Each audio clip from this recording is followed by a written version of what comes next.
Hello, this is Nitin Dahad with the E-Times. I'm talking now to Sean Wang, who's the co-founder and VP of a company called MSquare. Sean, hello. Hi. How are you? I'm very good, thanks. Good.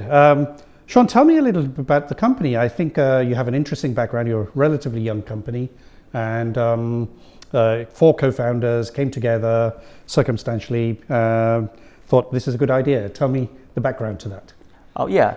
As you know, that we have four co-founders. Yes. And actually, we knew each other before we started the company, and it's a small world. So we work in different companies, and before we started the company, we talked a lot about the future of the industry. Right. And we found that there are some, unhealthy environment in Chinese industry, IC industry, especially for the IPs, because of major big companies and startup companies, when they design a chip, they they don't have many choices about IP. So the founder race mostly contributed to the big players. So we think it's a really good chance for us to make some changes to the industry. And also we believe that this is a good trend. This is a trend that interconnect becomes more and more important in the computing. So we think it's really a good opportunity for us to do something in this area. Okay. So we thought about the idea of starting a new company. And this was started 3 years ago? In 2021, yes. Yeah, 3 years ago. And what kind is it? Like you funded it yourself? Is that privately funded, or you've got venture funding? Yeah, we have some seed fund from some friends, okay. And also we invested in the company by ourselves. Then we have maybe 2 rounds of fundraising, okay. Pre-A and A. Okay. So we raised about 200 million RMBs, okay. Until now. Yes. Which is about $25 million. Yeah, roughly, yes. Yeah, yes. Okay. Yes. Good. And so how's it gone so far? You're focused on Interconnect, yes. IP, Chiplet, yeah. Chiplets as well. Yeah. Tell me a little bit about the product first, and then sort of where it's going. Yeah, we started the company by doing high-speed interface IPs, especially focusing on the advanced process nodes, yes. Like the process below 12 nanometer. Okay. So we have done PCIe 4, USB 3.2, and LPDDR5, 4, 5X, and also UCIe, the latest chiplet interface. Right. Yeah. And the on-field interface for SSD controllers. Yes. So basically, we have done like major high-speed interface IPs for this high performance computing area. Right. And later on, we started to do the chiplet products based on our interface IP portfolios.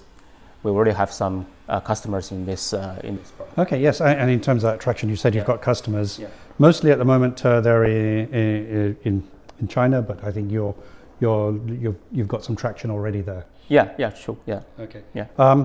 There are several chiplet interconnect IP companies. What distinguishes you from others? And I think I have an idea what it is, but I want you to explain that to me. Our strategy is to be a full stack interface IP company. Okay. So we actually design not only the SerDes type IPs like PCIe, USB, but also the parallel interface IPs such as ONFI, LPDDR, HBM, this memory type. So our advantage is that we can design chiplets based on our own IP portfolio. We don't have to license IPs from our IP company to do the products. So the cost-wise, it's very efficient, okay. And also we can customize the products for customers' needs. Okay. So very flexible, okay. And also because our memory interface IP is very competitive. So we have done the I/O die based on our HBM3 IP, okay. And UCIe.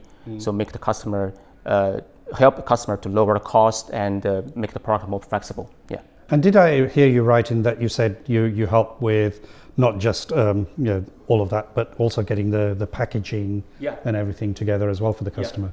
Yeah, because at this stage the chiplet ecosystem is not mature yet. Right. So many customers they don't actually have the know-how to make the products using chiplet technology. Okay. So we have some background on the packaging technology.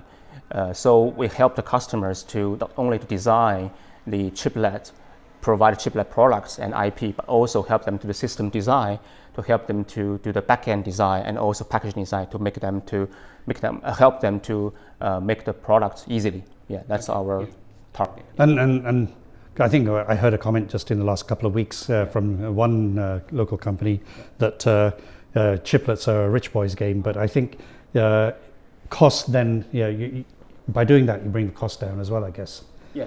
Because you're helping putting that package together. Yeah, exactly. Yes. Okay. Yeah. What are the big challenges that you think? I think we already talked about it, but what are the big bottlenecks in sort of developing that chiplet economy? I wrote about the OCP, Open Chiplet Marketplace recently. Yeah.